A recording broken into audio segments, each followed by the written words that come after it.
जो भीड़ हो रही है ना, ये थोड़ा सुन लो कान खोल करके। आहार देना पुण्य की क्रिया है, इसको मैं नकार नहीं सकता, ये तो शास्त्रों में। लेकिन अशुद्ध होने के बाद, छू जाने के बाद, शुद्धि बोले बिना किसी प्रकार तुम दे रहे हो तो तुम्हें इतना बड़ा पाप करेगा, लगेगा तुम तो अशुद्ध हुए ही हो, तुमने एक मुनिराज को अशुद्ध कर दिया, इस पाप को कहां काटोगे। बोलते हुए देते हो, चकड़दम करते हुए बोल रहे हो, और जब भी तुम्हारे मुंह से वचन निकलेगा, ऐसा हो ही नहीं सकता कि तुम्हारे मुख से थूक ना निकले। आप थोड़ा सा कागज लगा के देख लें, बहुत धीरे से बोलना, तब भी कागज के ऊपर मुंह के छांटे। और आप सामान लिए हैं, दूध लिए हैं, सब्जी लिए हैं, और बोले जा रहे हैं आपका थूक उस दूध में आ गया, सब्जी में आ गया, और वो तुमने महाराज को दे दिया। बोलो ये पाप कहां काटोगे। तुमने महाराज को अपना जूठा खिला दिया, जूठा नहीं थूक खिला दिया। बोलो और बोलो, और फिर कहोगे हमने तो जिंदगी भर आहार दिए, और वहां लिखेगा तूने जिंदगी भर पाप किया है। दिया क्या था और वहां क्या लिखा मिलेगा? पाप, तूने जिंदगी भर पाप किया है, मुनिराज को जूठा खिलाया है। सामान हाथ में लिए और मुंह चल रहा है। सोचो उस मुंह के चलाने का। बोलने से कोई मतलब नहीं है, लेकिन मुंह में से कल्पना करो महानुभाव, मुनिराज को तुमने कितनी शुद्धि से बनाया। अपने मुंह का थूक यदि मुनिराज के आहार में चला जाए, आप खुद न्याय करो, मैं नहीं बोल रहा हूं। बोलो इसका पाप, बोलो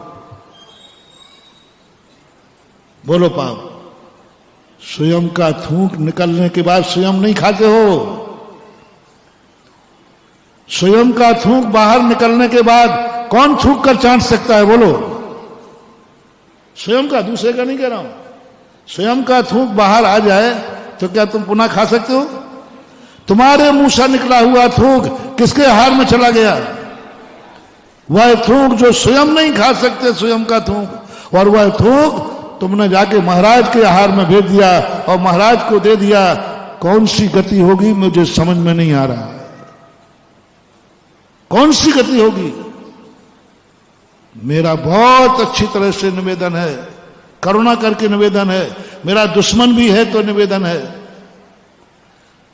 कि यदि तुम चौके में मौन नहीं रह सकते हो तो तुम्हें आहार नहीं देने में बराबर पुण्य है। मैं गारंटी दे सकता हूं, मैं गारंटी ले रहा हूं। मेरे ऊपर तुम क्लेम करना। कोई कहे तुम आहार देने क्यों नहीं जाते हो? बोले मैं मौन नहीं रह सकता हूं। जिंदगी भर का पुण्य एक तरफ और उसका पाप क्यों कर रहे हो महानुभाव? समझो, समझो, समझो थोड़ा। चौके में नहीं, सामान हाथ में आ गया। शुद्धि भी मत बोलो सामान लेने के बाद। शुद्धि कब बोलना? सामान लेने के पहले शुद्धि बोलो, फिर उसके बाद हाथ धो, क्योंकि आप हाथ ऐसे किए हो, ऐसे हाथ किए तो थूक कहां चला गया? हाथ पे। हाथ धो, फिर सामान उठाओ, और सामान हाथ में आते ही कोई मारे तो मर जाना, लेकिन मुंह से आवाज नहीं निकालना।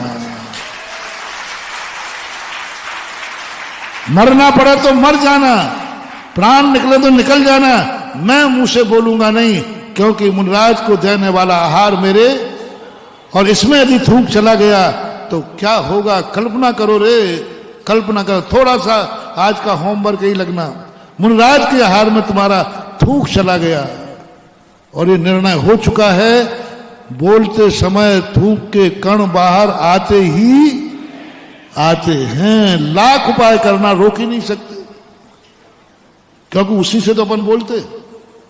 मुंह में गीलापन है इसलिए अपना मुंह चल रहा है, यदि मुंह सूखा हो जाए तो वो तो उसकी प्रोसेस है।